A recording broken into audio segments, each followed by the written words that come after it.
Bertemu kembali. Sebut sahaja dunia penyiaran, pasti ramai yang mengaitkan ia sebagai satu cabang dalam bidang seni. Antaranya ialah penyampai berita televisyen dan juruhebah radio yang menuntut tanggungjawab besar menyampaikan maklumat kepada umum. Untuk mengetahui dengan lebih lanjut tugas seharian mereka, ikuti pengalaman wartawan Zufazlin Baharudin menjejaki dua personaliti, Norni Samsila Osman dan Wan Syahrina Wan Abdul Rahman.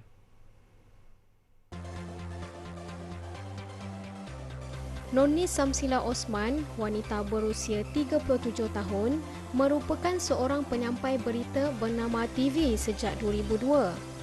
Berkecimpung dalam bidang ini selama 12 tahun dan merupakan antara penyampai berita paling awal berada di bernama TV. Berkelulusan ijazah sarjana muda seni reka grafik dari Universiti Teknologi Mara UiTM pada 1997, beliau memulakan kerjayanya dalam bidang tersebut di sebuah syarikat akhbar, New Straits Times Press. Memulakan bidang pengacaraan dalam sebuah televisyen swasta pada 1998, selepas mendapat tawaran yang tidak dilepaskannya, beliau kemudian melebarkan bakatnya sebagai penyampai berita. Tugas sebagai seorang penyampai berita memberikan pengalaman berbeza buat Norni Samsila. Perlu bersiap sedia 3 jam lebih awal, beliau akan memulakan tugasnya dengan melakukan voice over bagi setiap berita yang telah disediakan oleh kru penerbitan. Kerjaya sebagai penyampai berita ni adalah sebetulnya kita kena terus fokus. Bila kita dapat berita-berita yang mesti disampaikan, first kita kena go through berita-berita tu supaya kita faham isi kandungan berita tu. Jadi kita boleh sampaikan berita tu dengan lebih baik. Bagi beliau, setiap berita mempunyai emosi berbeza bergantung kepada isi dan ia akan merangkumi intonasi yang berbeza. Sebenarnya setiap berita yang kita sampai tu dia ada emosinya. Contohnya kalau macam berita kematian, kita tak boleh baca macam sewena-wenanya. So kita kena ada intonation, kita kena ada satu perasaan yang boleh kita sampaikan bahawa berita ini adalah berita kematian. Contoh kalau berita jenayah juga kita kena lebih serius. Macam cerita entertainment kita kena lebih relax.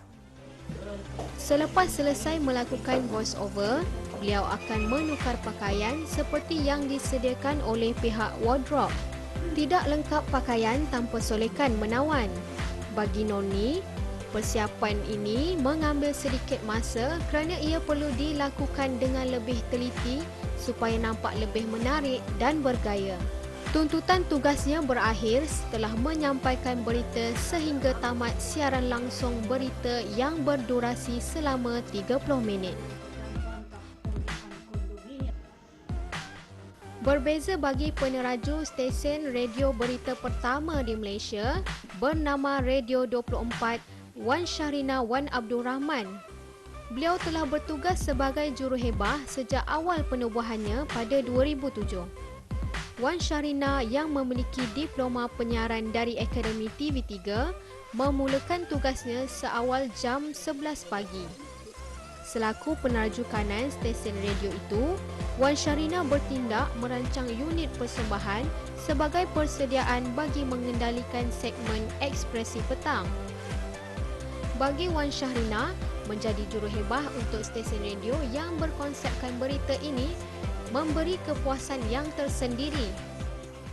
Kepuasan dia ialah bila kalau kita tengah kat udara, tiba-tiba ada pemanggil telefon ke, kalau macam dia sebut satu benda, satu isu yang dia tak tahu, yang dia tanya kita boleh jawab masa tu, ataupun kita boleh bekalkan dia informasi yang maklumat yang betul lepas tu, dan kita dapat pula maklum balas. Ada yang kata oh terima kasih bagi tahu macam ni, kalau tak tahu. Saya rasa itu kepuasan dia dekat sini. Wan Syahrina akan masuk ke konti untuk bersiaran secara langsung bersama rakan setugas Zulkifli Bujang dari pukul 4 hingga 8 malam.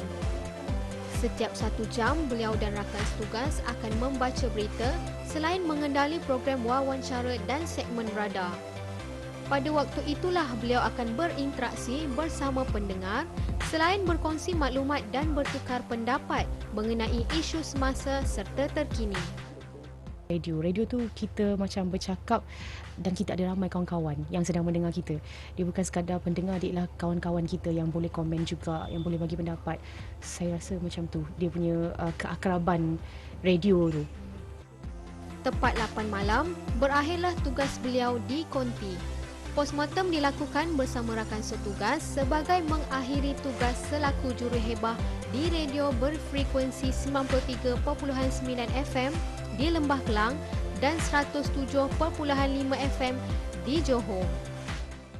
Biarpun stigma masyarakat melihat figura-figura media sebagai pengejar populariti, namun hakikatnya banyak yang harus dikorbankan mereka bagi memenuhi tuntutan tanggungjawab yang telah ditugaskan.